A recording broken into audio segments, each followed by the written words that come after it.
Members of committee, I'm going to call this meeting to order as the clerk until a chair of this committee has been appointed. This is the first meeting of the Transit Council of Chairs as established by Council, and as part of approval of the agenda, I'm going to ask that we bring up item 6.1, which is the committee discussion on committee terms of reference, and more specifically, election of the chair and or vice chair, and we deal with that as the first item of business. Are there any other additions to the agenda? Councillor Moore? No, I'm waiting for the election or appointment of the chair. Okay. All in favor of approval of the agenda with the vary in the order to bring up item 6.1? Thank you. Item 6.1, the committee terms of reference is in your package that was distributed. I'm now going to call for nominations for chair for this committee. Does anyone wish to be nominated or to nominate another member? Councillor Moore? I'd like to nominate Councillor Willens as chair of Public Works to be the chair of this committee. Councillor Willens, do you accept the nomination? Reluctantly, yes.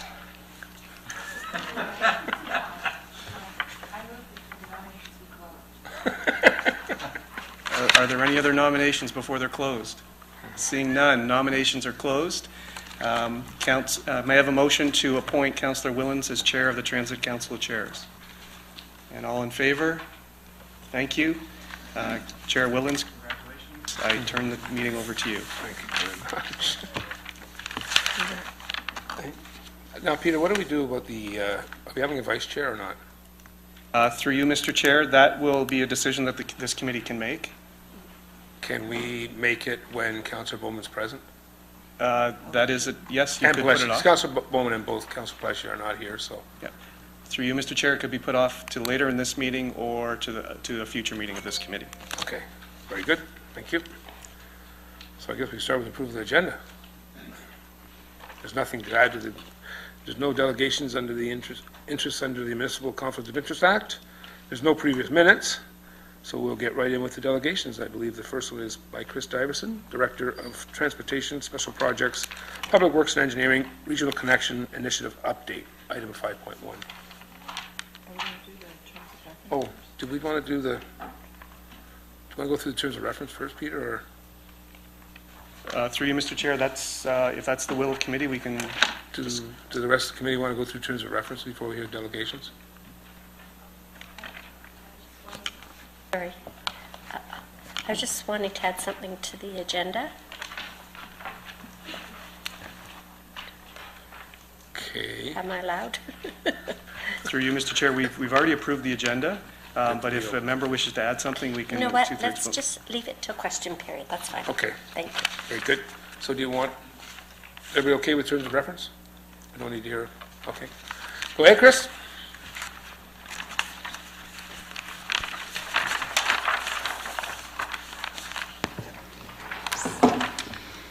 Well, good afternoon, everybody. Actually, just before I get started, I'm going to exceed the 5-minute limit, so if I can ask for an extension, if that's all right. Sure. Yep. Thank you. It's moved. All in favor? Yep. Good. So good afternoon, Madam Mayor and members of committee. Since this is the first Transit Council of Chairs meeting, we wanted to basically give you a summary of the various initiatives that make up Regional Connections. So what is Regional Connections? Well, it builds on the strength of existing networks, expands on opportunities for the seamless integration of local and regional multimodal transportation networks that connect Brampton with the Greater Toronto and Hamilton area and beyond. In simpler terms, it's really about improving the mobility of residents and employees within Brampton and the GTHA, and increasing mode choice. So things like walking, cycling, and transit. It's also about supporting intensification and redevelopment along key corridors and nodes that will help stimulate the economy within the city. So currently we have 21 projects that make up Regional Connections, and this list actually keeps on growing.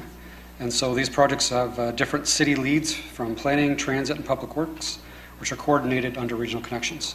So at this time, I just want to thank all of our city staff that are involved, including our communications group as well, for their work in putting this together. It's truly been a great team effort. So the projects are grouped within 3 categories. The first category is external agency-led projects. looking to improve regional transportation connections between Brampton and the GTHA. So there's 12 projects led by various agencies. The second category is Brampton-led projects, continuing to improve transportation connections within Brampton. And then the third list is also Brampton-led, focusing on mobility hubs and intensification corridors, looking to provide higher density, transit-oriented mixed-use development. So for each project, we've identified the lead agency, project description, and the outcomes. So this is a summary table of each of those. So under external agency-led projects, the first one is Regional Express Rail, or RER as we refer to it, and we also refer to it as two-way all-day go. So this is being led by Metrolinx. It's looking at 15-minute service between Union Station and Bramley GO Station, as well as incremental improvements to the Mount Pleasant GO Station. So the transit EA approval is going to be approved by the end of 2017. Construction completion is expected by the end of 2025. And we're going to advocate for two things. The first one is delivery of the RER improvements up to Bramley GO sooner than 2025, and we've already had our first win, I guess, in that respect, because at the AMO conference, it was announced as well that that's been moved up to 2024, so that's certainly good news for us. The second one, in terms of advocacy, is extension of two-way all-day GO along the remainder of the GO line as soon as possible. And that really leads into the second project, which is the CN Freight Bypass Rail Corridor, which is a solution, a potential solution for that. So it's a new freight rail corridor between the Kitchener GO line and the Milton GO line, just south of the 407. And it would divert CN freight traffic from the existing CN Kitchener corridor that's passing through Brampton right now. It'll free up capacity for the delivery of two-way all-day GO service along the Kitchener line. So the master agreement is going to be finalized still before an EA study can be initiated, and we're going to be advocating for the delivery of that corridor as soon as possible, because that will lead then to two-way all-day GO to proceed to Kitchener. The third project is the high-speed rail being led by MTO, and phase one is projected to be in service between Toronto and London by 2025, and extended to Windsor by 2031. So the province also announced just recently a planning advisory board to help with the strategic support for the project. So we envision this being much like probably a steering committee, but we don't have those details just yet. So some good news that we got out of the AMO conference as well, confirmed that high-speed rail will not replace the planned two-way all-day GO to Kitchener. So actually both services are going to be provided along the corridor. So once an EA study is underway, we're looking to meet with the EA project team about a potential station in Brampton. The fourth project is the GTA West Corridor, which really affects the lands in northeast and northwest Brampton. So we're waiting for a decision from the minister to resume the EA study and identify preferred alignment. So some other good news that came out of AMO was that the advisory panel, as we understand, has provided their findings to the minister, and we're just waiting for a decision now from the minister, hopefully this fall. Number 5 is the Highway 410 expansion with 2 new lanes in each direction south of Queen. Includes 1 HOV lane and 1 general purpose lane in each direction. Construction is supposed to be completed by the end of next year, and we're continuing to advocate for future widening north of Queen Street as well. The Huron-Ontario LRT project, the RFP was released to the 3 shortlisted proponents on back in August, this past August. Construction is going to start in late 2018 and take about 4 years to complete by the end of 2022. So we're going to ensure that the city's requirements are met, and continue to follow up on the operations and maintenance costs. And we'll point out, too, that we do have another report on the agenda that talks about that as well.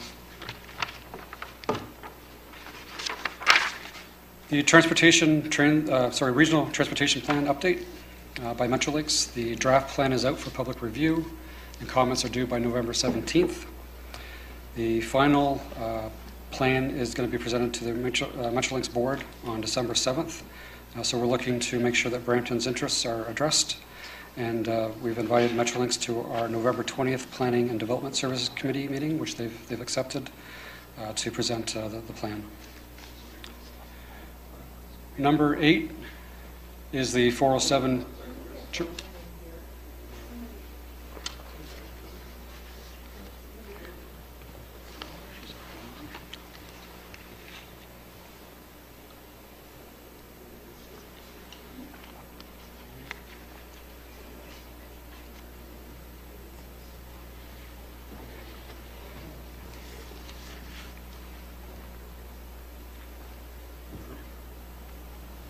Okay.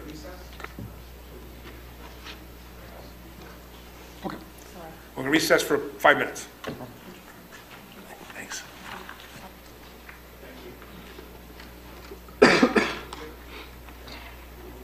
Good stuff, Chris. Actually, when you hear it, not at me, but to others, it's really good.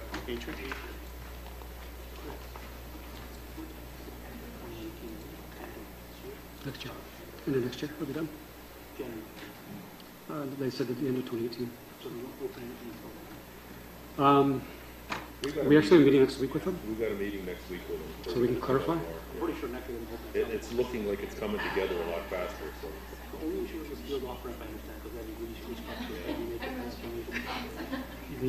The striping's on there except for the HOV lane, so it's possible. We keep holding to the 2018 timeline, but we'll get clarification next week. I'm cleaning it. A lot of germs. There's more germs on the cell phones than the toilet. They might be able to use it. You're not sitting on all the time.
Okay, we can get back.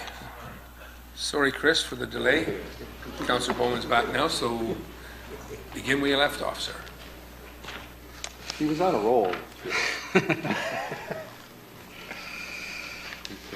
All right, so for Councillor Bowman's, through the chair, for Councillor Bowman's benefit, I'm on number 8, which is Highway 407 Transitway.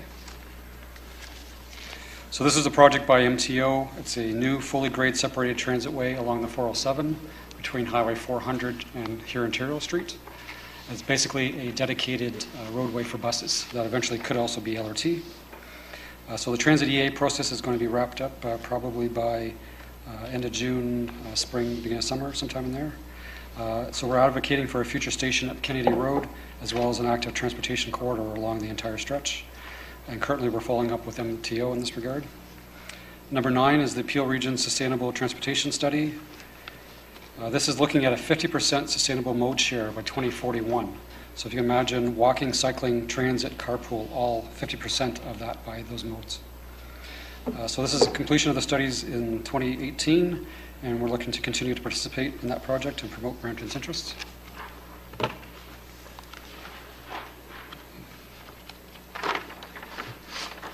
Number 10 is goods movement. There's actually 5 initiatives underway by Peel Region, and so we're participating on those projects, promoting Brampton's interests, trying to balance goods movement with complete streets, as well as the protection of the character of our adjacent communities as well. Number 11 is the Pearson Transit Hub. This is being led by the Greater Toronto Airport Authority, and this is a new multimodal regional transit center at the Toronto Pearson Airport. And so there was a meeting back in October. First phase is scheduled to be completed by 2027, and we're looking to participate in any future studies promoting Brampton's interests.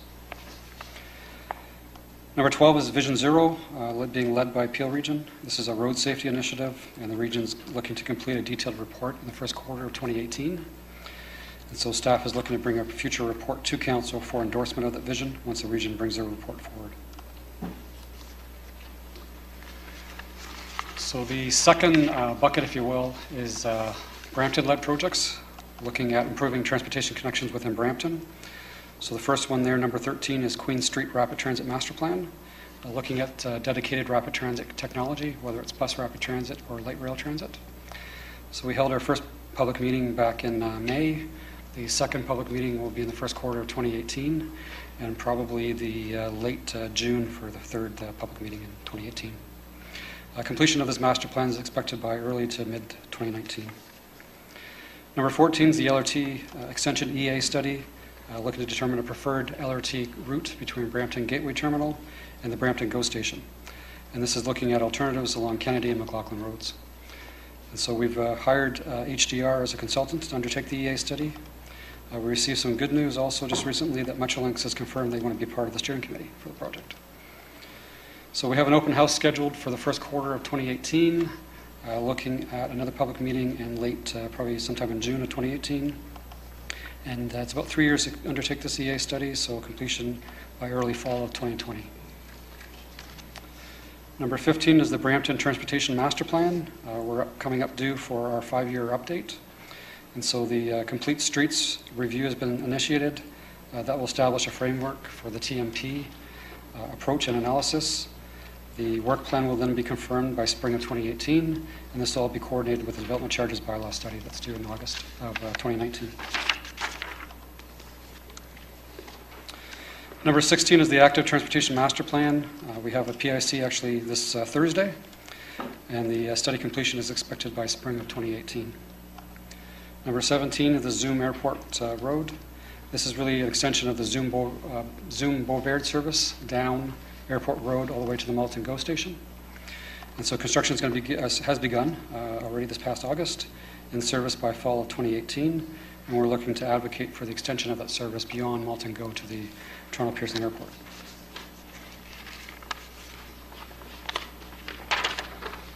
So our third category is Brampton-led as well, focusing on mobility hubs and intensification corridors. So number 18 is the Gateway Mobility Hubs and Intensification Corridors study. This is really assessing the role and function of the mobility hubs, major transit station areas, and intensification corridors. So we're looking to coordinate certainly with the urban centers and planning vision game changers right now. And so completion of that study is expected by the end of June of 2018. The next three are mobility hub studies. Number 19 is the Brampton. And so we're looking to retain a consultant by June of 2018. It takes about 2 years to complete, so completion by summer of 2020. Number 20 is the Downtown Mobility Hub Master Plan. Partial planning for that mobility hub is already underway, and that's being done as part of the Queen Street Rapid Transit Master Plan. So the timelines will follow that study, and we're also looking to advocate for funding for Metrolinx for the full mobility hub study. And last but not least is the Huron-Ontario Steel's Mobility Hub Master Plan. We're looking to retain a consultant by summer of 2018, and that's going to take about 2 years to complete. So I've mentioned most of our accomplishments that are listed here, but there are a few I have not, so I'll try and run through these very quick. The first one, we met with our other municipalities along the Innovation Super Corridor, just to align our messaging prior to the AMO the AMO conference, and that was discussed regional express rail, high-speed rail, as well as the CN freight bypass. The next three, 2, 3, and 4, are really good news stories coming out of AMO. So again, regional express rail completed by 2024. Province confirmed that high-speed rail is in addition to RER, and the GTA West Corridor, we're expecting a decision from the minister hopefully this fall. Number 5 is the LRT Extension EA study. We retained HCR for that work. Next is the Huron-Ontario LRT. The RFP has been released. The draft regional transportation plan comments are due by November 17th. Number 8 is Zoom Airport Road. Construction began this past August. Number 9, there was a meeting, as I mentioned, back in October on the Pearson Transit Hub. So that work is just starting up. Number 10 is the MTO approval was received for the Franciscini Bridge and Pathway, with construction currently underway and construction expected hopefully by the end of 2017, weather dependent. And finally, the 407, 410 opportunity lands. Again, this was some news coming out of AMO conference that MTO is going to work with us on potential access to highways 407 and 410. And we've actually got a meeting with them next week. So in terms of next steps, I mentioned the Active Transportation Master Plan. We have the PIC this week. The city's proposed 2018 provincial election engagement strategy will be presented at the November 15th Committee of Council meeting. Regional Transportation Plan, submitting comments on the 17th. Metrolinx is going to attend our November 20th Planning and Development Services Committee meeting. And that's where Council is also going to endorse, we'll be seeking endorsement of staff comments at that meeting. Number 4 is continuing to participate in the Regional Express Rail municipal meetings. Number 5, we've got the Municipal Engineers Association Conference coming up, being hosted by Brampton on the 22nd, along with the other game changers also presenting. I'll be following up with the Minister on the GTA West Corridor.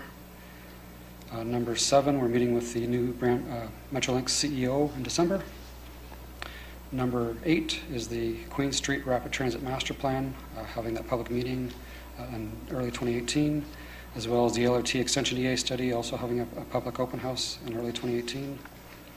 The Huron-Ontario LRT, we're going to continue to follow up with Metrolinx on requirements. And finally, Vision Zero. Staff will be bringing a report to Council for endorsement once the region's report is completed, likely by spring of 2018. So, thank you very much. Speakers on the board. Councillor Moore. Thank you, Chris. You know, when you see it all in a report like this, it's when you realize how much action there is taking place with regard to the transportation needs in the city. I'm going to go out on a limb and say I don't think we've ever seen it consolidated into a report like this. If it's come, I missed it. And I know that, you know, some of these things have been reported to Council in reports over the course of the year. But, you know, I think the whole report is a good news report, regardless of what the status is of some of these issues. I think you've missed one. We approved moving ahead with a pilot project for electric buses, rapid transit, and I think it should be included on this. I think that is a really exciting possibility for the city of Brampton, and so I'm not sure what the status of that is, Alex, but I know that we needed some other folks to come to the table on it, but it really should be listed as a transit initiative. Absolutely, and through the chair, Councillor Moore, the status update on the pilot project for the Pan Am, the electric bus pilot in Brampton. We've gone through all the funding within Arcan and all the participants around, including the utility companies with Cutric, who's been spearheading this, and Cutric is a Canadian Urban Transit Initiative Consortium. In speaking to Dr. Petronich, actually yesterday we had a conference, and the only delay that we're waiting for is Minister Del Duca's confirmation on the funding to fund their part of it. But what we did is we've been pursuing with MTO staff on updates on this. What I understand is that Dr. Petronich had a meeting with Minister Ballard of Minister of Environment, and we understand that there is going to be some approvals that are going forward, what we understand, and hopefully we'll have some news on that within the next week or two. So we're remaining very hopeful that we'll have some announcement coming in the very near future. I think we need to be prepared to respond with the good news press release and the one where we express our disappointment. maybe it's a bit of both, good news, and we're disappointed we didn't get as much money as we thought we were going to get for it. So, but I think we need to be ready right out the gate and on the heels of that potential announcement. If you don't mind, I'm going to go through, because I made notes on it as I went through, but there's a number of things going on where I'm not sure whether we are actively at the table for these things. I'm going to use, for example, the regional express rail, the CN bypass rail, the high-speed rail on the HSR Planning Advisory Group, for example. Like, where are we at the table? Where should we be at the table? And what measures are we taking to advocate to be at the table? It's one thing to advocate for the initiative, but we need an active voice at the table for some of these where possible.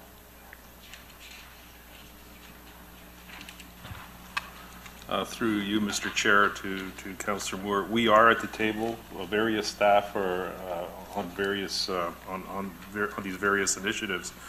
In fact, the Regional Express Rail, we're even down to some detail work as to civil works that have to take place in order to get two-way all-day go up to, or Regional Express Rail up to the Brampton Center at this point. So we're very active with that. We're and as Chris mentioned, the CN freight bypass is really tied into the Kitchener corridor.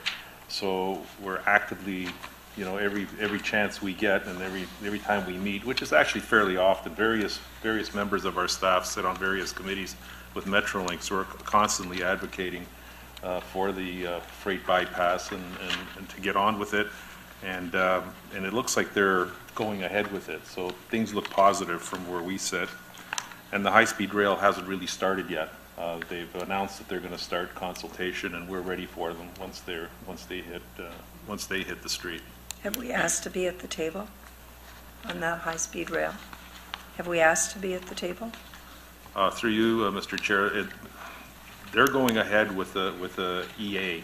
So they're controlling it, and they're asking our input to it. So in a way, we're at the table kind of through the back door. Okay. On the, I'm just going to go to slide 413, the Brampton-led mobility hub intensification corridors. And you've got the Gateway, Bramalea, Downtown, and Huron-Ontario Steels. Do we not see Mount Pleasant as an opportunity for the lands around that? I know to the west of it, there's opportunity for some development along there. Are we looking at how we can intensify up in that area? And I don't see it listed, so. Through you, Mr. Chair, it's not on the list right now, but you're absolutely right. It has been identified as a future mobility hub. It's not in our immediate plan. We have enough mobility hubs to go through right now to get these on our Okay. as part of our work plan. But that is one that eventually will probably make this list. In fact, we can put it on the list for future reference. Yeah, I think we should identify them because whether we're, you're doing varying degrees of work on these depending on where the pressing matters are. On the number 6, the Hurontario LRT, when we talk about the 2 kilometers of mainline track operations and maintenance storage facility, that's on the Brampton's part of the alignment, the storage facility and the maintenance and operations? Through the chair, yes, that's correct. The operations, maintenance, and storage facility is located within Brampton, just south of the 407, but still within Brampton. Okay, it's still the Brampton. Will the city of Brampton receive payment in lieu of taxes for that? And do we know if there's any how many jobs might be attached to that facility? Through you, Mr. Chair, first of all, they're building the facility on Ontario-owned lands, so Okay. that's number one. Number Kind two, of like when FedEx built on the airport lands and Hazel didn't get any development charges. I get it. Okay. but on the other hand, they have made a commitment that they will proceed with the building requirements. They don't necessarily even have to get a building permit, but they are going to go through the process of getting a building permit with the city of Brampton. Okay, and jobs, do we know how many jobs there will be at that location? Through you, Mr. Chair, we don't have a handle on that. I mean, they haven't really come to grips with how many cars, what length of cars, what the configuration of the cars, how big these trains are going to be.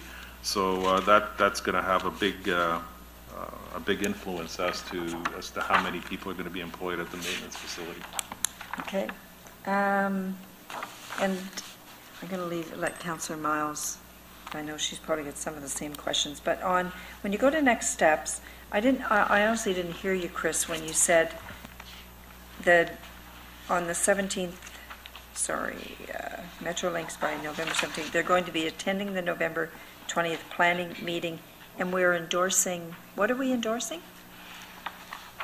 Through the chair, so the comments on the RTP are due November 17th, so staff has to submit comments for that deadline. Unfortunately, we couldn't get Metrolinx to come before then. We actually asked them to this meeting, but they couldn't make this meeting. Okay. So they've agreed to come to the 20th Planning and Development Services Committee meeting. So as part of that, they're going to present the RTP plan, and what we're asking council to do is endorse staff's comments that we would have submitted a few days earlier, just because we have to hit the deadline.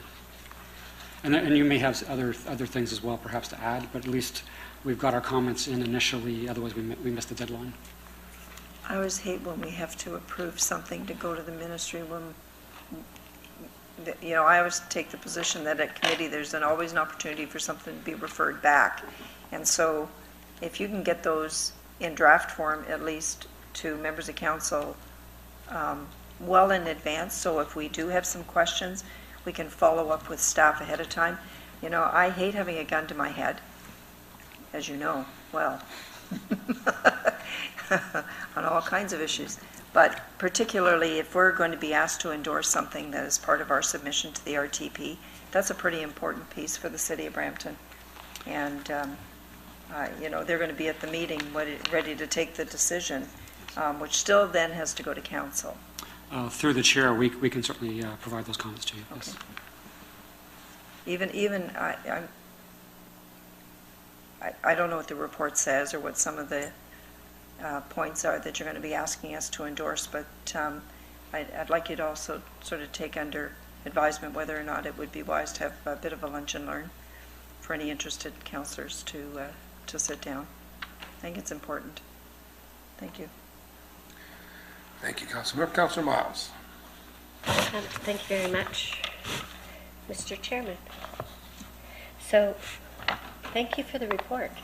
This is really helpful. I hope it was a good exercise as well for staff, because it really gives us sort of the big picture and what's happening on all the fronts. And I know from my perspective, it's telling me that there's a lot going on, there's a lot of complexities, that there's a number of partners at the table, including Metrolinx, the region, GTA, Brampton, and the province. And our staff, it would appear, have your finger at least on all of the different projects that are happening. So how do we help? We formed this committee really as a committee to try and advocate and advance public transportation for the city of Brampton. So for me, that's two ways. It means that we want to be involved in the discussions beforehand, and then we want to make sure that we're there when the money is given out. So if you take Zoom, for instance, when the city of Brampton was successful in getting the funding for Zoom, we actively went after that funding. We knew that public transit was on the radar, and we actively went after it, and that's how we were successful. So when we look at all of these different projects that are underway, I guess for me, you're the transportation experts. I'd like to know what we as members of council can do in order to advance some of these initiatives with whatever body is responsible. Because we didn't want to form this committee for the sake of forming a committee. We really, when the committee was formed, certainly we were asked, Mississauga's council is at the table, why isn't Brampton council? But if there's no value added in us being here, what is the point? So that's really where I'm really not sure at this point in time where we go with it. Other than I think this has been a good analysis of what we're doing. But how do we help you? Like, if there's ways in which we as a council, either here or at the Region of Peel or at any of the other planning bodies, if there's ways for us to advocate, to assist, then we need to know that. And I guess you need to sort of have that top of mind so that we can be responsive. So I don't know if anybody can. Through you, Mr. Chair. I know you haven't got to the terms of reference yet, but if you look at the terms of reference, we're proposing that this committee meet twice a year, and strategically once before the budget process, so that if there's any budget amendments that have to be made in order to advance any of the regional connection projects, that they can be done. And the other meeting is in July, I believe. May. Okay, well, it's before the AMO conference, so that if there's any advocacy positions, that they can be formulated at that time. And also, if anything else comes up that's a major item, then it could be, the committee can be called with proper notification. So, and if you look at the mandate, it really is advocacy. It's an advocacy committee, and it's everything from hosting meetings with local MPPs and MPs. It's got a fairly robust kind of section in here. So this is our first meeting. I think we got to give it a chance and see how it goes. So far I think it's going well. The fact that you now realize that there are 21 projects and there's a 22nd one that was added and another mobility hub, these are important facts.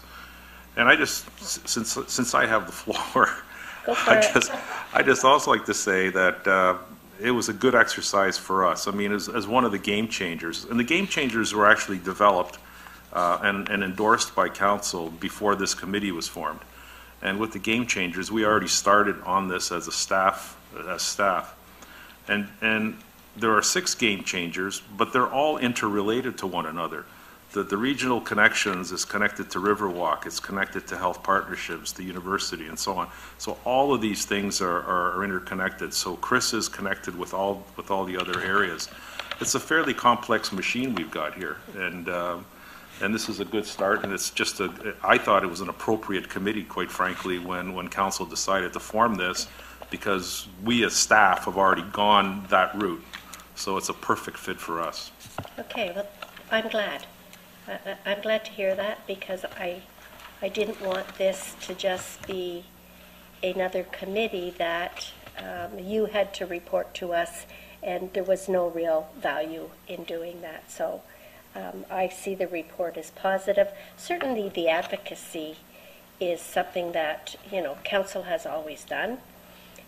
But I do think more regular meetings with our MPs and our MPPs, and if Lowell continues, hi Lowell, if Lowell continues being on top of announcements so that we can be responsive. There was an announcement that Premier Wynne made this morning about, I think it was $80 million.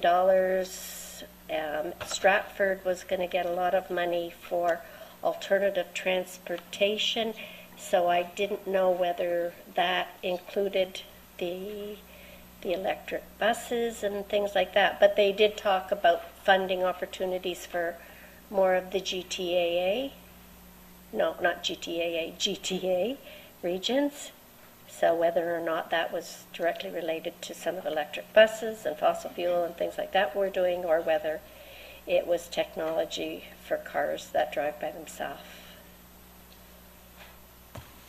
Through you, Mr. Chair, that is correct. So the announcement is for autonomous vehicles in Stratford. So they are investing heavily as kind of like a pilot city, because I suspect as you kind of see where the technology is going, that autonomous vehicles will eventually happen. So this was the provincial government's investment in that regard, and Stratford has been in this space for quite some time now. So they actually set up their community for the autonomous vehicles. So that's where this funding was. So what is an autonomous vehicle? Nobody knows what it is? It can drive by itself. It is driverless. Scary. Well, maybe not so scary, but okay. So that's another subject. Okay, back on track.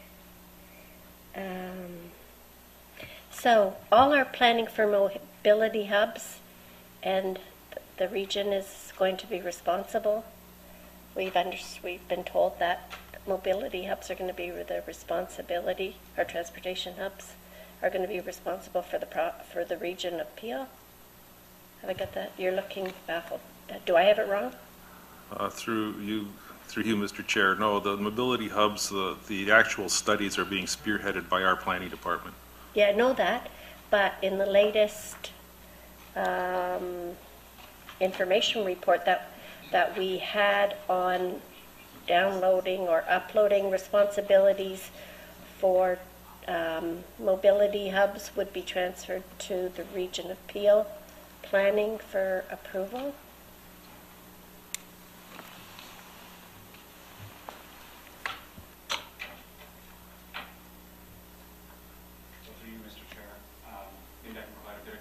On that, it's the provincial growth plan has identified all major transit station areas, MTSAs, that the boundaries for MTSAs, which includes mobility hubs, it includes also any station along a rapid transit corridor. The boundaries of those areas are determined by the region.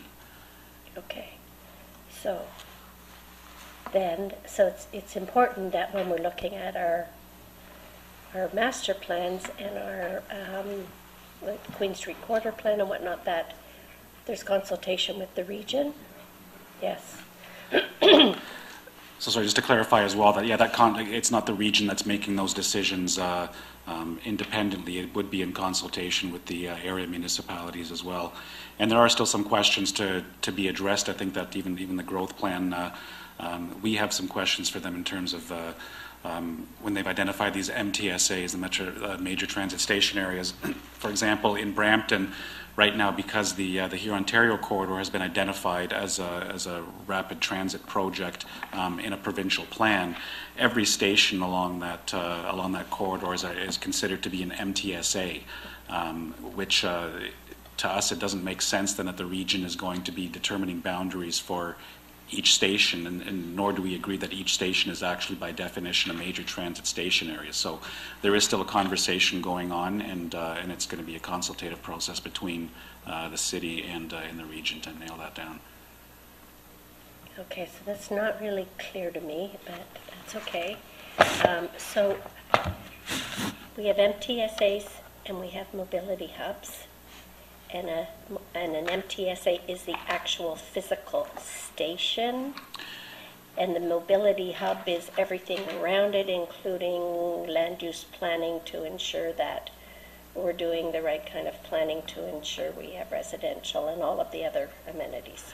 So right? it's basically that there are, through the chair, there are different types of MTSAs. A mobility hub is an MTSA because a mobility hub is centered around a major transit station. So the mobility hubs that we have are typically, our two GO stations in the gateway terminals. So those are MTSAs. But so is right now any station along the Huron-Ontario corridor that's a rapid transit stop. And that's where we're trying to sort out. In the way we're thinking is that the mobility hubs make intuitive sense to be, that's a major transit station area. A stop at County Court Boulevard and here Ontario is not necessarily an MTSA, but that's clarification that we're seeking as part of the consultation on the growth plan as well as the work with the region. So we would be looking at. Sorry, I'm trying to clarify this. I think it's important. So at the end of the day, regional approval will be needed for anything that we do in regards to our transportation master plans, because those master plans are going to incorporate mobility hubs or MTSAs. So to my understanding, the regional role in this is just the determination of the boundary. What actually happens within the MTSAs with respect to land use planning is something still that we would have control over. So they're going to draw the line on the map. Correct. It would be identified in the regional official plan. Okay, so it's just a line on the map. Yes? That's my understanding. Okay, well, I think it's something we better get clarification from about as we move forward on these plans, because it would make sense. Yeah, everybody, okay. So that's it for me. I just wanted to make sure that you knew, our staff, that this committee is here to support you and help you. We're not here to hinder you or make you report to us for no reason. We want to make sure that there's some value added, or I do anyway, to us being there. And if you need our support or our voice at any occasion, then you're going to have to let us know about it. Reach out and let us know, because other than us, normally we get notification of something or a minister's meeting or something happening less than 24 hours before the announcement, even though we might read something in the paper. But if through all of this collaboration that you're doing with the many different agencies, if something, if you need council's not our knowledge, but if you need our support or our involvement, then I would think that you should be able to call a meeting of this committee ASAP, and that we would be there to respond to it, or anything else that goes along, I would think. Okay, thank you.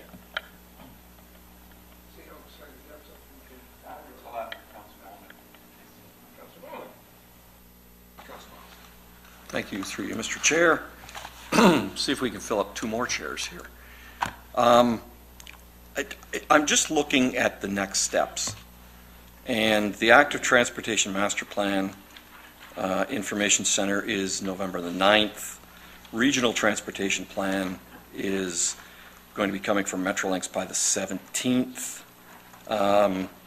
We will be presenting and meeting, and we've got the Queen Street Master Plan coming up in Center in Q1 2018. So if we don't have all that information, what is informing our provincial election strategy that we're going to be presented next week?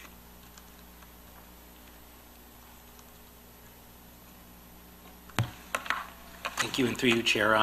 This is the problem with putting dates. I've actually pushed back the election the election strategy to the beginning of December, because I think when I presented to CLT, we need to have that discussion as well, and I think you've really hit on some of the internal conversations about what specifically we're going to be asking for through, or at least highlighting throughout the provincial election. So I'm taking a step back myself just to reevaluate that. So any comments from this committee or through council over the next couple of weeks will help to inform that. And then once we bring this forward to December 1st, now I think when I think about it, the timing is actually pretty good.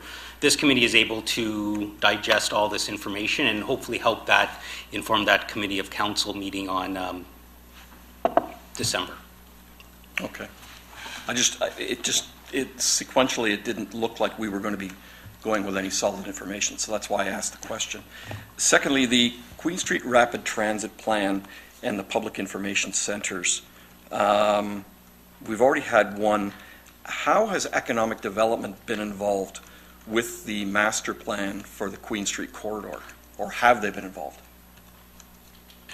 Yeah, through the chair, the economic development has been involved as a stakeholder in the process for developing all that, and they've been part of the public information sessions back in May, and they'll be part of the ones moving forward in the new year as well. Okay, so they're involved in all of the various plans to some extent. The transportation master plan, the active transportation plan. Is economic development involved in all of those?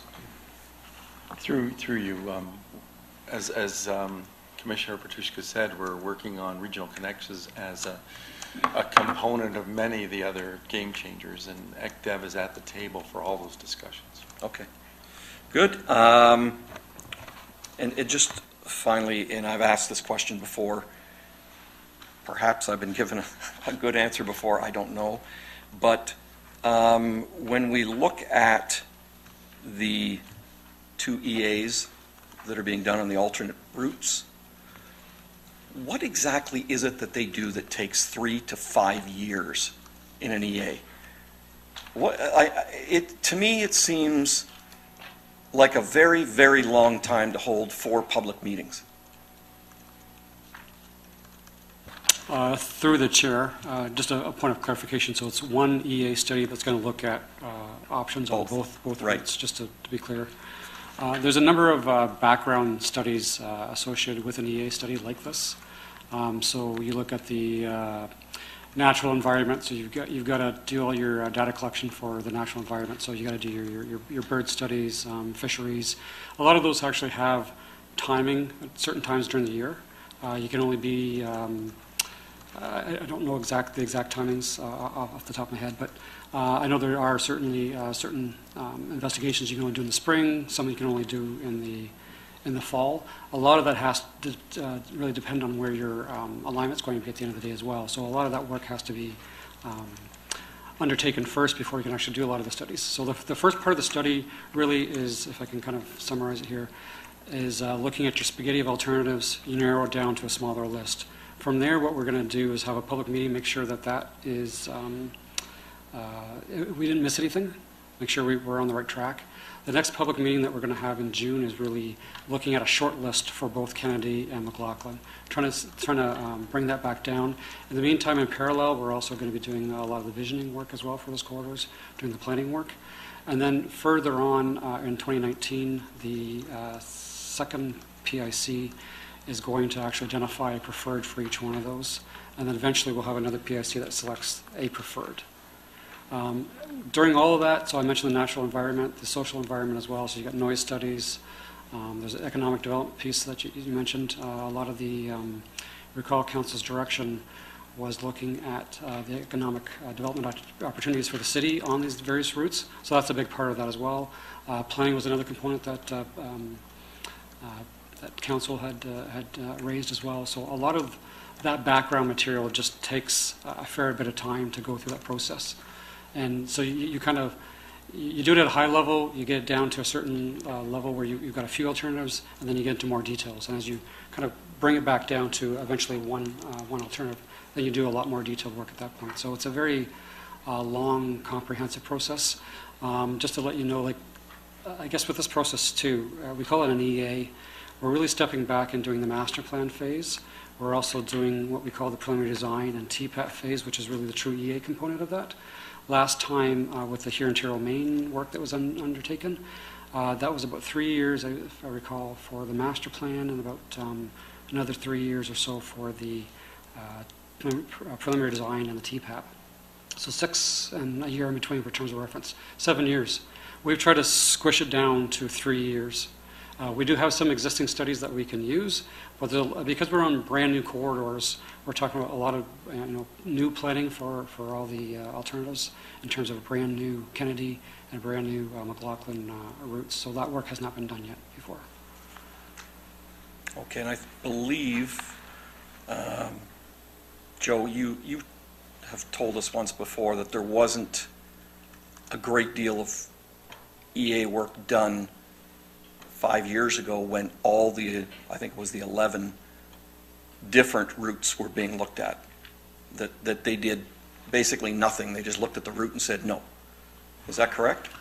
Well, through you, Mr. Chair, it's just like Chris said, when we're studying Kennedy and McLaughlin, he said there'll be a spaghetti of alternatives. Well, that's kind of what happened with the Hurontario LRT, Hurontario Main LRT. There was a spaghetti of different routes. Those routes were screened off. There was a screening process, mostly on return on investment that they looked at. It was a formula that Metrolinx used, and so those routes all were dismissed because just the return on investment wasn't there in their opinion. So that's where we came to. So that's, in this particular case, we're studying 2 routes. Now, on those routes, is the LRT going to be in the middle of Steeles Avenue? Is it going to be on the north side, on the south side? What are the property impacts? Are we going to have to buy out what certain properties? What are the mitigating measures for each and every route, regardless of where you put it? Do we have to build a new bridge or bridges? Is it going to impact the underground parking garages for the apartments that are along the way? All this has to be looked at, and then there will be a selection based on well, there will be a number of criteria, but there will be risks associated with each and every one of them, but there will be a recommendation, a technical recommendation that'll come back to council for their endorsement. Okay, and Joe, will these studies inform both the potential for an LRT or a BRT? We're looking at this point strictly LRT. Sorry, if I can just add through the chair. So the LRT is being looked at as part of the study. Also, in the terms of reference, there's a component there that I think was raised at a previous council meeting just about the if the LRT need is much more longer term, whether there be an interim BRT solution. So that is part of the terms of reference as well. So if we find that's really, really far out, then we may also look at a BRT option as an interim basis, perhaps. Okay. All the other stuff that we're doing down to power rate and everything else, those are options as well. So if I may, through the chair. The terms of reference is also looking at a number of other studies as well. I mean, obviously, how do we get into downtown? We also added, with all the work that's going on with the Powerade Center as well, an option of even bringing the LRT down there. Does that make sense? So that's an option as well. There's also Shoppers World as well, perhaps integrating it somehow within Shoppers World, maybe go around it, maybe put a stop on the other side. I mean, those are various options that we're going to be looking at. So there's a lot of little pieces there that when you add them all up, it does amount to quite a bit of work. Okay. It's quite a list. It's quite a list. So it's. I hope we can do a huge bang-up job on each one. I would hate to see any of them get lost in the shuffle. Final question: are these prioritized in order of importance, or are they just numbered? Through the chair, they're just numbered. Okay. We just categorize them with external, Brampton-led, and then Brampton-led as well. Okay. Thank you. There's no other questions, then, sorry, Councillor. Here. CEO? Through you.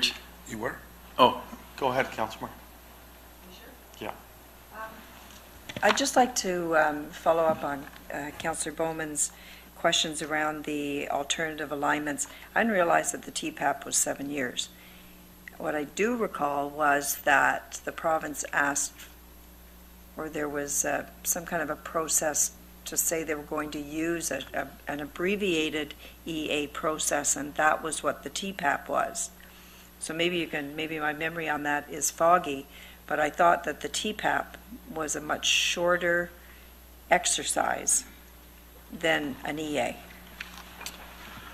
Through the chair to the councillor, the work that was undertaken for here in Ontario, Maine, as an example, the main master plan work was about 3 years.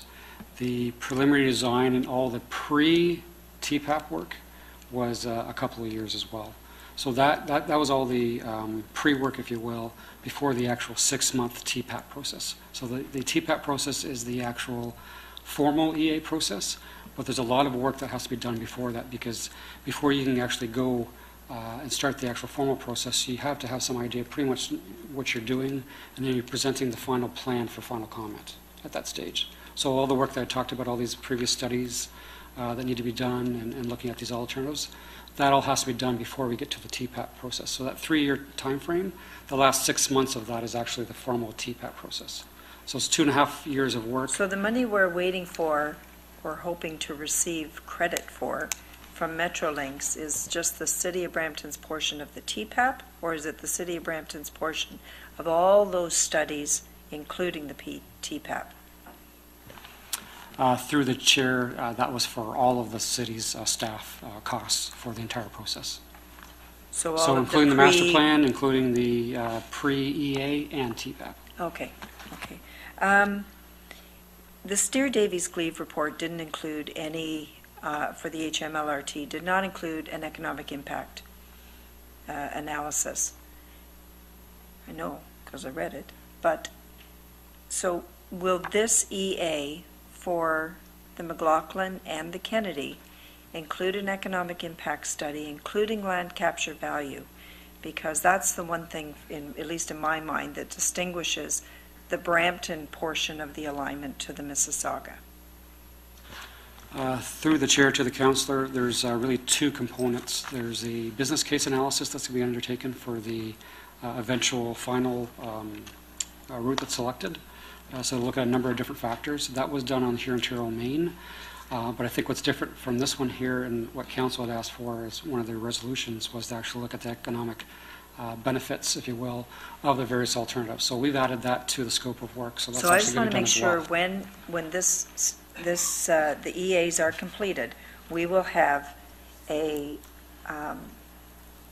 more clear sense of what the economic benefit to the city is, both with land use, with economic, with jobs, with the whole shoot and match. There'll be nothing left out there that's not included, so that the council of the day is making an informed decision. Through the chair, yes, that's correct. Okay, thank you. Through you, Chair, I just want to close by saying that we were very pleased, and I give council a lot of credit, almost last January when you repivoted around regional connections. So this work was done before this committee was struck, because council asked us to look at regional connections. So that's, we're glad that you gave us that opportunity to consolidate everything. I think the key is, to Councillor Miles' point, is we still have Public Works Committee, and there'll be things that we'll be bringing forward as part of these 22 options. I mean, just last committee you talked to us about the traffic and Vision Zero, so we'll be bringing some reports forward on that, because you asked us to. The high-speed rail, like, you know, we'll have to maybe leverage council. We can do that through committee when we see how we're moving forward on that, because you made it clear at AMO we want to be a part of that. There needs to be a stop in Brampton, and we'll make sure that you're aware of that as we work through that process. So it's not just this committee that we're going to have opportunities to reach out to you. Yeah. Thank you, CEO Schlein. Councillor Miles. Yeah, I'm just wondering, Mr. Schlein, there is going to be, for the HSR, there is going to be a planning steering committee, it said. Sorry, trying to find it. said in here that there would be a planning advisory body on the high-speed rail to Windsor. Through the chair, yes, actually, on 7.1 in the back, there's Okay. actually the announcement on that. So I imagine we're not included in that.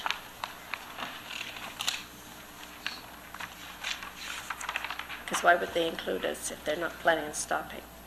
Through the chair, at this point, we don't know just yet. There was here it is. The team members will bring a breadth and depth of expertise to the project, including in the high-tech and innovation sectors, engineering, environmental sciences, and transportation planning, and the financing delivery of infrastructure projects. Members will include the best and brightest in these fields from across Ontario and Canada. So we're the best and brightest, so could you get on that committee? Agreed. Well, if there was ever a way to an impact, it would be to get on the committee, and I was going to suggest if we don't get on the committee, we could at least ask for when they're meeting and we could show up and make our presence felt wherever possible, because it would be worth it. Yep. So can we Follow-up. ask that follow-up happen? That would be good. Thank you. Thank you, Councillor Miles. Seeing no other speakers, I guess we'll combine 4.1 and the report, the presentation and delegation as one. So can I get a motion to receive both the report? Councillor Moore, all in favor? That carried. Thank you. We move on to the next recommendation report from Chris. It's the Ontario Light Rail Transit Project Update Noise Bylaw Exemption Operating Costs Wards 3 and 4.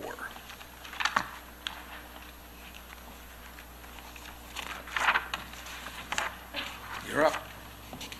Oh, it's just a report. Does anybody have any questions? Does anybody want to ask questions about it? No? Councillor Bowman, do you want to move the report recommendation? Okay. All in favor? Great, it's carried. I think on 6 point, there's no new business or items. So under 6.1, I think we discussed the terms of reference. We'll move it to the next meeting. And I think Councillor Miles has agreed to be vice chair if... You can wait till the next meeting if you like, till Councillor Plashy's here if you want. Sure, you can wait, okay. All right, so we'll move on to the correspondence. We just went through that briefly, correspondence, so any other questions on the correspondence in 7.1? Seeing none, there's any question periods from members of the committee? Gail, did you have a question, or was your question answered previously?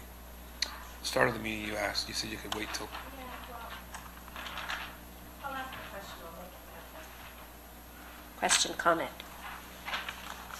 So Alex, thank you very much, was kind enough to meet with a lot of us on the Queen Street Corridor Master Plan. And it's, I think, truly phenomenal what has happened in the city of Brampton with public transportation that people don't realize. And I think our success has been far underestimated when you look at growth in public transportation around the GTA is basically zero. And yet Brampton has a 18 to 20% growth rate in people using our transit system, and has had each and every year, this year, even surpassing past years, to the point where we're finding difficult to get all our riders on the buses. So it is a really phenomenal news story. But what it does say to us is that the city of Brampton and our community are poised and ready to use public transit, and that we're making the right decisions when it comes to our public transportation system, especially our Zoom transit and our bus. Because if we weren't, we wouldn't be getting that kind of growth. And that kind of growth is not what is being seen across the GTA. I don't know if it's anywhere else in Canada, quite frankly. But if you look at our growth numbers and you couple that with what we found in our census, etc., we have a growing community. growing at the numbers of 30, 40 people per day, and they are using public transit. So that to me says, warning, warning, we need to really quickly be taking a look at the public transportation system that we have and making and looking at adjustments, not on the kind of time frame that we normally work on when we're looking at transportation issues, which is, it takes a long time to do these things. But our population is going to continue to grow at the numbers that we're seeing, and we as a municipality have to be ready to respond to it. And so, what are we going to do to make sure that we're ready? How are we going to fast track all of the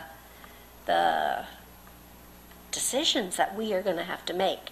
So that comes back to, I've just talked myself in a circle, but that comes back to what we did with Zoom. We went to the federal, provincial government, and we went to the federal government, and we said, we want to do a rapid transit system. We know we have the growth numbers, and we know we have the ridership. And in fact, we have exceeded that, far exceeded any projections that we ever gave them. So here we are today, and we know that Queen Street now has 25,000 trips a day. See, I learned something from your conversation, because it impacted, it made an impact on me that it's huge, the amount of ridership that we have on Queen Street. So is this not an invitation for us as a municipality to be ready to really push for a rapid transit system on Queen Street? So I know during the whole LRT debate, it was, we wanted to connect the GO train hubs, and the province had determined that Highway 10 was where it needed to happen. But does the numbers that we're seeing not indicate that the rapid transit system along Queen Street 2 it's bursting at the seams, and we have to either put on more buses or we need to move faster on a rapid transit system? And should we be putting those plans in place so that we can go and ask for the money and get it moved forward? That was my question. Sorry. But this is a good place for it to come. So through the chair, I'll try to answer some of your questions. But clearly, through the whole process that we've been going through, the objective is the whole regional connections as we integrate all the game changers, as we integrate the Huron-Ontario LRT, along with all the other projects that we're doing. So we're tying them all in together. The Queen Street Master Plan, we're getting into a state of readiness that we're looking at what is the best technology, and part of the master plan itself is looking at what technology will suit the growth based on our projections. You know, this year has definitely been a projection that I don't think anybody could have projected, and me being one of them 30 years in this business, I've never seen this type of growth in a transit system, and clearly across Canada has never seen this type of growth. We've been averaging about 3 to 5% growth every year. Last year was 9%. This year we're projecting again about 3 or 5%, but we're at almost 20%, 18% year over year. So clearly we have a community that's taken to public transit. We've definitely been advancing the different higher order transit systems or the studies that we're doing, and we will be in a state of readiness to be putting forward funding requests, if you want to call it that, much like we did with Zoom, once we have all that completed. But you have to look at it in its totality with everything else that's happening. That's the only way it's going to work effectively. And we have a lot of moving parts, but it's at an opportune time in the city of Brampton of bringing it all together. So we're excited about it. It's how do we deal in the short term with the pains of the good growth. It's a good thing, but it's a bad thing because obviously you don't have the capacity to carry the people that we have.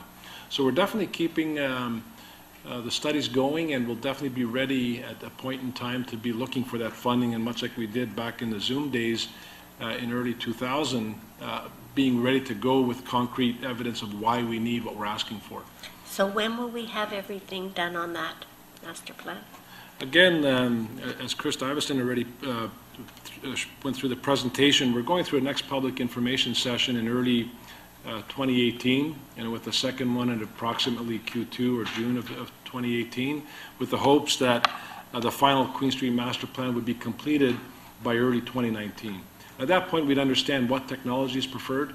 Obviously, the consultant that's been working up to date has been definitely showing that it is a dedicated lane, whether it's rubber tire, whether it's LRT, we don't know yet, and that's part of the study that's happening with the consultant. If I asked you, could you not just tell me what is needed? I bet you could, without doing all of this. Respectfully through the chair, if I put my transit hat on, I might have one view, but collectively for the community itself, it's something that the study has to definitely support and prove. But clearly, the objective is to move the volumes of people that that we'll be meeting. How do we integrate with our partners in York Region and others? And that will be part of the whole study as well. So it would be premature for me to say right now which one is the preferred approach. Operationally, you have different views on that, but I really have to keep my transit hat off this and look at, objectively through the whole community, what's going to be the best serving technology. Okay, so from my perspective, we need to move faster, because if we don't meet the demand, then it's going to force people to buy vehicles. So, and with our growth numbers, I don't know how we're going to meet with the demand based on what we have today, unless your budget is going to come in with an ask for more buses and more people, more drivers. Yeah, certainly through the chair, we've been collaboratively working together with all the commissioners, Commissioner Patushka and others, in terms of how we're bringing a budget forward through our CEO Schlang, and certainly we're taking that into consideration on what are we going to be able to do to at least help some of the capacity issues. Are we going to ever get there totally? I'm not sure, and if we have another year like we did this year, next year, then I would be worried myself as well, but clearly this is unprecedented ridership growth we've been having this year. So it's the buses are like, I see the buses all the time, and they're full up. I've been taking note of what's been happening. I've noticed at our transit terminals the huge amount of riders that are there. So I think that's a really good news story, because if those people weren't on the buses, then our gridlock would be worse. But that is a concern to me. The other one is Question? huh? Oh, and the other question is Caledon, and getting commuters from north of Brampton into public transportation. So hubs. When we talked about the LRT, we had talked about it going right up Highway 10. I'm not going to go there, but all the way to a hub in Caledon. And we had the guy from Metrolink say, yes, we could start those studies immediately. So what do we do in the meantime? And is that something that will be flushed out in some of these different studies that you're doing, so that we can get riders from Orangeville and Caledon and Bolton into some other form of public transportation, so that they're not actually driving through our city? So through the chair, part of the comments that the staff have put in for the Metrolinx Regional Transportation Plan that we're going to be putting forward, and the draft has requested earlier as well, does capture a lot of these comments, because in the big move there was some plans that may have been tapered back a bit now, but clearly it's something that we're going to be commenting on fairly heavily. We do have local services to be able to bring some of those travelers down into our system, and we are talking continually with the town of Caledon as well as what type of services that potentially we could provide. We do provide some services in the airport road area, that we do service the Caledon community with transit service and have full cost recovery on that. And that was a council approved some time ago. So hopefully we can expand that, but clearly... Is it do you have like a kiss and ride, a place for people to park their cars so that they can actually get on our public transportation? That we don't have, no. Is that something you should be looking at? The kiss and ride, I'm going to, not to put Commissioner Patushka on the spot, but I think that's more of a regional, the actual park lot, kiss and ride type things. We don't really promote that too heavily, but clearly, in order to capture some of the ridership in the Caledon area to bring them into Brampton, we would have to foster some type of arrangement with Caledon on a place where people can park to get onto our system. So, Mr. Patushka? Sorry. I'm not going to call it kiss and ride. Well, I'm gonna, But, I mean, it would make sense that we would have an area for Caledon commuters to park their vehicles and connect to the GO train or Zoom or whatever. I'm gonna pass this over to Hendrik to give you a more detailed answer, but we are embarking on an update to our transportation master plan, and that's something that we could probably incorporate into that plan. But I'll let Hendrik speak to that. Through the chair, so to address a couple of the items that you brought up.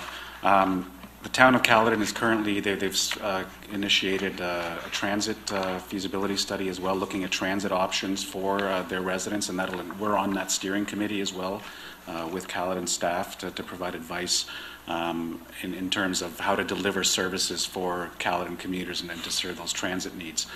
There is a carpool lot right now that the region has implemented. It's at the corner of Mayfield and Highway 50. It's a carpool lot. It's kind of out there, and I think the region staff is undertaking some social marketing campaign, to try to figure out how to attract customers there. Brampton Transit, as far as I know, has been approached, and they are in conversation. It was an issue of bringing services because it's not a developed area yet. This isn't at the far reaches of northeast Brampton, but it's certainly a concept that is being addressed. Councillor Patushka mentioned our transportation master plan. It's certainly something that we'll look at, but I think, sorry, Commissioner Patushka, planning his retirement already.